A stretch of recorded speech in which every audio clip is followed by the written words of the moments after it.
बढ़ते अगली खबर की ओर। बीजापुर से खबर है जहां पर एक बार फिर से नक्सल संगठन को बड़ा झटका लगा है। 84 लाख के इनामी 34 नक्सलियों ने आत्मसमर्पण करने के लिए बीजापुर एसपी कार्यालय पहुंचकर मुख्यधारा से जुड़ने का फैसला लिया है। इस दौरान सभी नक्सलियों ने अपने हथियारों के साथ एसपी बीजापुर और डीआईजी सीआरपीएफ के सामने सरेंडर किया है। बता दें कि सुरक्षा बलों को लगातार नक्सल अभियान के तहत कामयाबी मिल रही है। इससे पहले राजनांदगांव में 1 करोड़ रुपए के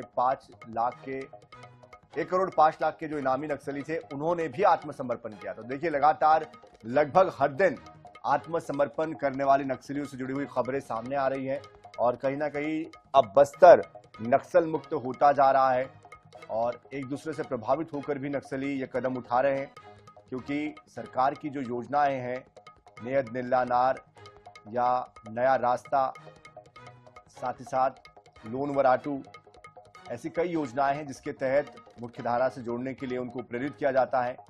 एक्सक्लूसिव तस्वीरें आपको दिखा रहे हैं NH 24/7 पर। तो इन योजनाओं का असर है कि अब मुख्यधारा में नक्सली शामिल हो है उधर, इसलिए हम लोग रहने वाले के उधर जगह नहीं है। जगह तो सीमित होगा।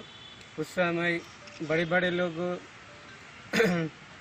सिलेंडर हुआ वो सब लोग, इसलिए हम लोग सोच के जगह इधर से नहीं है, जंगल से गश्ती बढ़ रही है, उसलिए हम सोच के हम लोग मुख्यधारा में जाके सिलेंडर करके 34 जो माओवादी कैडर के लोग हैं वो बीजापुर में आत्मसमर्पण कर रहे हैं, जो पुनर्वासित हो रहे हैं। इसमें जो मुख्य रूप से एक डीवीसीएम है, साथ में कंपनी पीएलजी जो कंपनी नंबर 2 जो खासकर जो वेस्ट बस्तर डिवीजन में कार्यरत है उसके 2 मेंबर्स हैं। इसके अलावा कंपनी नंबर 1 मेंबर है।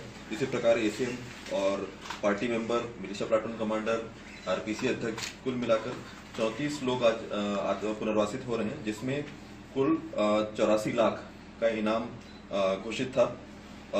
ये सभी साउथ सब जनरल ब्यूरो के हैं। जो आपको जानकारी होगा कि साउथ सब जनरल ब्यूरो 3 जो डिवीजन, जो दरभंगा डिवीजन,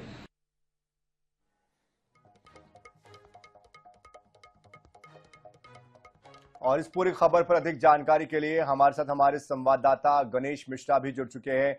गणेश, कितनी बड़ी ये उपलब्धि है? 34 नक्सलियों ने आत्मसमर्पण किया है।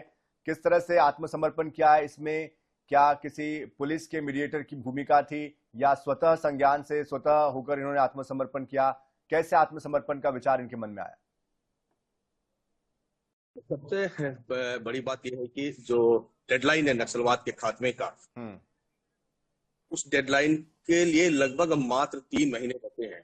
और उस बीच में जिस तरीके से लगातार छत्तीसगढ़ में और बस्तर में डीआरजी जवानों का और सुरक्षा बल के जवानों का जो दबाव बना हुआ है नक्सलों के ऊपर, जिस तरीके से बड़े नक्सली लीडर मारे जा रहे हैं, उसके अलावा तेलंगाना के बड़े नक्सली लीडर हैं या तो अरेस्ट हो रहे हैं या तो समर्पण कर रहे हैं। ऐसे में जो नक्सली जो बचे हैं बस्तर में, खासकर बीजापुर की बात करें तो बीजापुर इस समय ऐसा इलाका है जहां पर अब तक एक भी नक्सली जो है हथियार के साथ समर्पण नहीं किया, परंतु जो भी नक्सली समर्पण कर रहे हैं वो एक बड़े नक्सली रहे। आज उसी कड़ी में आज बीजापुर ने एक और कदम बढ़ाया जिसमें 34 नक्सलियों ने आत्मसमर्पण किया है, जिन पर लगभग सरकार ने 84 लाख रुपए का इनाम रखा था। तो कहीं ना कहीं देखिए, सुरक्षा बल के जवानों का दबाव है लगातार जो बढ़ रहा है। जंगलों में जिस तरीके से लगातार जो गश्त हो रहा है, नक्सलियों के खिलाफ ऑपरेशन चलाए जा रहे हैं, सुरक्षा कैंप खोले जा रहे हैं, सड़कों का विस्तार हो रहा है, सुविधाओं का विस्तार हो रहा है, लोगों तक मूलभूत सुविधाएं पहुंच रही है और नक्सलियों के जो क्रॉसिंग पॉइंट थे वो लगभग पूरी तरीके से बंद हो चुके हैं।